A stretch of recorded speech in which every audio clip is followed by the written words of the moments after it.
Hello, good morning to all new moms and moms to be. So आज का हमारा topic है first week after delivery, first week of postpartum. So मैं कुछ ऐसी बातें आपके साथ शेयर करने जा रही हूँ जो हमें कोई बताता नहीं है, what we experience after delivery. So let's start. Everyone talks about delivery, everyone talks about pregnancy, but what about postpartum? Postpartum is the main duration or main time which we are experiencing, right? जो हम mothers feel करती हैं, जो हम mothers experience करती हैं. So होता क्या है, जो मैंने एक्सपीरियंस किया, मैं आपके साथ अपना एक्सपीरियंस शेयर कर रही हूँ कि लेबर रूम से जब बाहर लेके आते हैं it's full of pain, okay, और कंटिन्यूसली ब्लीडिंग होती है. सो बेड से उठना भी हमारे लिए एक बहुत बड़ा टास्क होता है. सो जब रूम में शिफ्ट किया जाता है लेबर रूम से, so yes, on wheelchair we use to come, है ना. हम लोग सारी मदर्स को व्हील चेयर पे लेके आते हैं. और after normal delivery I am talking about, not about after C section में तो ऑब्वियसली इट्स ऑपरेशन, तो उसको स्ट्रेचर्स पे लेकर आते हैं, स्ट्रेचर पर.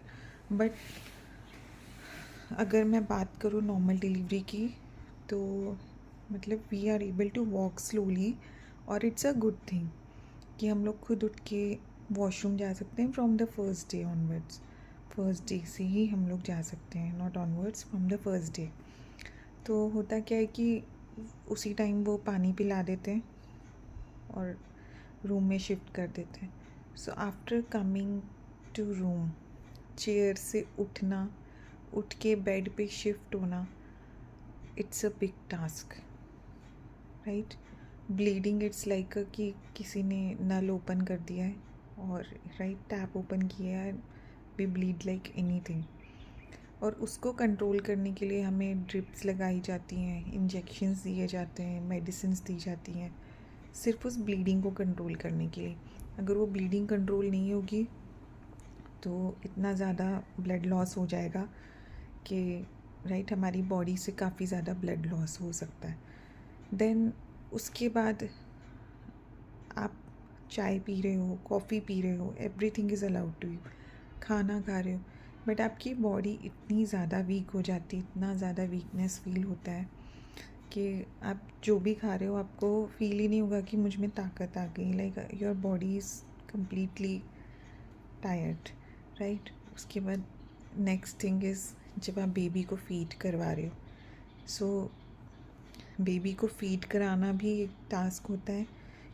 और राइट दोनों हाथों से पकड़ना, एक आपको ड्रिप लगी होती है, राइट, उसको होल्ड करना. And there is a way to breast feed a child कि बेबी इजीली सक कर सके breast milk. And first day तो इट इज़ डिफ़िकल्ट, लाइक बच्चा इजीली सक नहीं करता है. सेकेंड डे चाइल्ड, है ना, बच्चा स्टार्ट करता है सकिंग करना. And third day latch improve हो जाता है, ओके. देन बेड से उतर के वॉशरूम जाना, it's a big task. Washroom में बैठना, इट्स अ बिग टास्क, क्योंकि आपके वेजाइनल एरिया में स्टिचेस होते हैं. सो बैठना एंड उठना, it's a big task, right. And आपकी वेजाइनल एरिया को डेली क्लीन करना भी बहुत ज़रूरी है, क्योंकि इन्फेक्शन के चांसेस होते हैं. सो आपको दिन में 2 से 3 बार उसे वॉश करना है, उस एरिया को क्लीन रखना है, मेडिसिन अप्लाई करनी, सॉरी क्रीम अप्लाई करनी है, what doctor has provided to you, right. और आप चौकड़ी मार के नहीं बैठ सकते हो, आपको लेग स्ट्रेट रख के ही बैठना है. सो और हॉस्पिटल का बेड थोड़ा सा मतलब हाई होता है, तो उसके ऊपर बैठना, उसके ऊपर से उतरना, वेरी डिफ़िकल्ट. देन एक तरफ आप हैप्पी होते हैं, राइट, आपका जो स्पेशल मोमेंट होता है, यू आर एन्जॉइंग इट कि इतना प्यारा बेबी हुआ है, and you are happy after seeing the baby. And second thing, you are emotional also. आप इमोशनल भी हो रहे हैं, आप right, you are feeling like to cry, you are in pain also, है ना। उस दर्द को महसूस करना भी बहुत बड़ी चीज़ होती है, राइट। आप मतलब you want to cry but you can't cry, right. वो इमोशनल मोमेंट भी होता है और हैप्पीएस्ट मोमेंट भी होता है। मेरे लिए तो सबसे हैप्पीएस्ट मोमेंट था कि मेरा बेबी मेरे हाथ में है after 9 months, right. For 9 months you are carrying a baby in your tummy and after that sweet thing it is in your hand, right. कितनी बहुत प्यारी चीज़ होती है वो, बहुत प्यारा मोमेंट होता है। उसके बाद आपको ब्रेस्ट फीड कराने के लिए एनर्जी चाहिए, ताकत चाहिए कि आपका ब्रेस्ट मिल्क बने, राइट। तो उसके लिए आपको प्रोटीन रिच डाइट और यस न्यूट्रिशियस डाइट आपको लेनी है। आपको मिल्क भी लेना है ना। बहुत सारी चीज़ें, मतलब आपको ऐसी चीज़ें खानी पीनी है कि जिससे आपको ताकत मिले और आप बच्चे को ब्रेस्ट फीड करवा सकें। So these are the things nobody tells you, right. आप सब बच्चे को देखने आते हैं और सिर्फ मतलब 1 या 2 लोग हैं जो मदर का हालचाल पूछेंगे कि मम्मा ठीक है। यस, डॉक्टर्स तो हमारा ध्यान रखती हैं because before leaving the hospital they have to make us comfortable कि अगर ये प्रॉपरली ठीक है तो they can go home. Then जब घर पे आते हैं 3 to 4 days के बाद, सो वही सेम रूटीन होता है।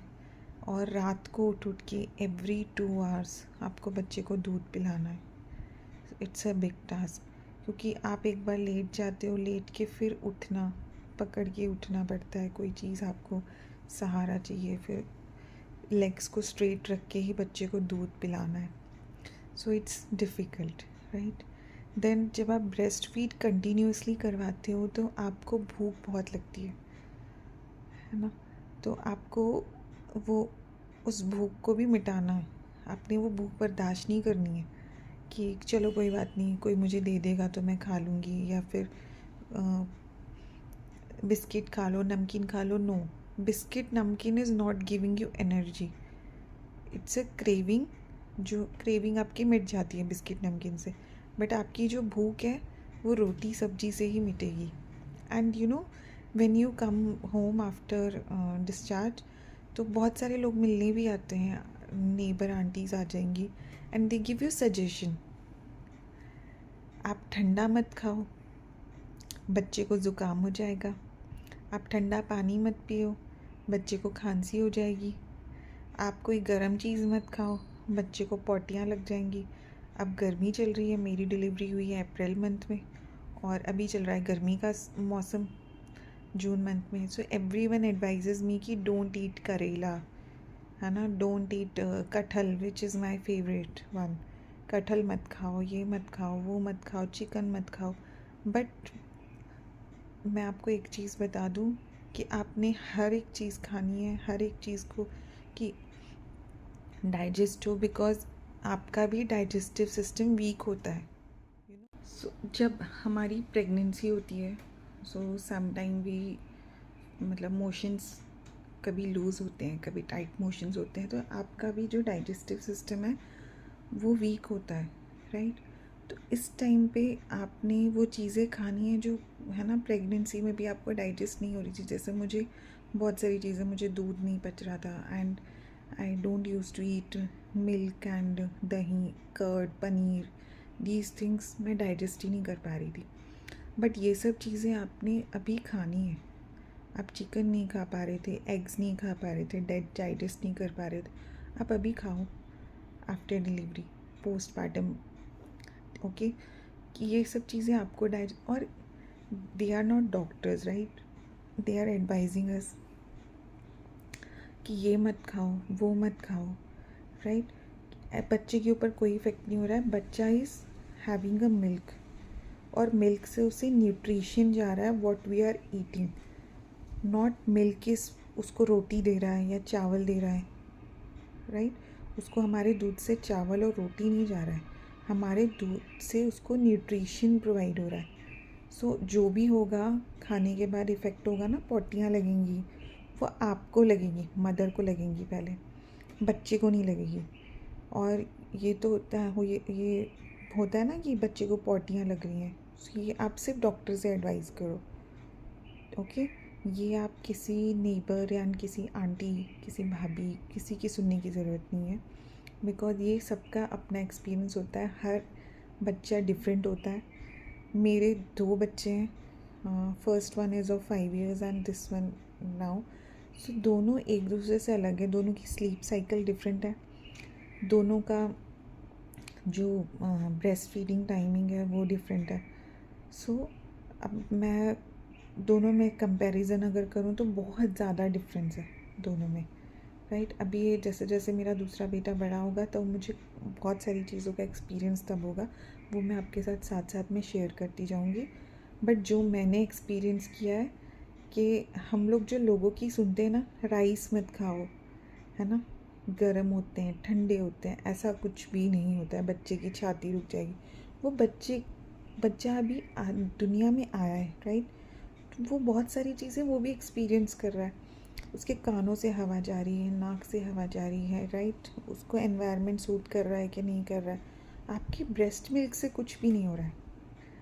हमारा ब्रेस्ट मिल्क सिर्फ हमारे बच्चे को एनर्जी दे रहा है, उसकी भूख मिटा रहा है और न्यूट्रिशन प्रोवाइड कर रहा है। और बाकी जो हम बात कर रहे हैं कि उसे इन्फेक्शन हो जाएगा, कान में इन्फेक्शन हो जाएगा, उसके छाती रुक जाएगी और उसका नाक बंद हो रहा है, सो ये सब चीज़ें, बच्चे के फेस पे दाने हो गए, नो, ये हमारे ब्रेस्ट मिल्क से कुछ भी नहीं है। अब उनका भी सोचो कि जो अपना दूध पिलाती ही नहीं है मदर्स, है ना, सिर्फ मतलब बोलते हैं ना ऊपर का दूध पिलाते हैं, कोई तो एनिमल मिल्क भी पिला देते हैं, और कुछ लोग होते हैं जो पाउडर्ड मिल्क देते हैं, तो उनके बच्चों को भी तो प्रॉब्लम्स होती हैं। So don't believe any aunty, और specially in postpartum be strong, अपने ब्रेन को स्ट्रॉन्ग रखो, बिकॉज आपको स्ट्रॉन्ग बनना ही पड़ेगा मदर्स। अगर आप स्ट्रॉन्ग नहीं है ना, आपको कोई भी इजीली हरा सकता है। बट ये जो टाइम है ना, अगर आपने ये टाइम निकाल लिया पोस्टपार्टम का, so you will be the strongest mother. So be a strong mother for yourself and for your child. So don't listen to anyone. So अगर वीडियो पसंद आई होगी so please like and subscribe my video. So ऐसी और videos के लिए bye bye.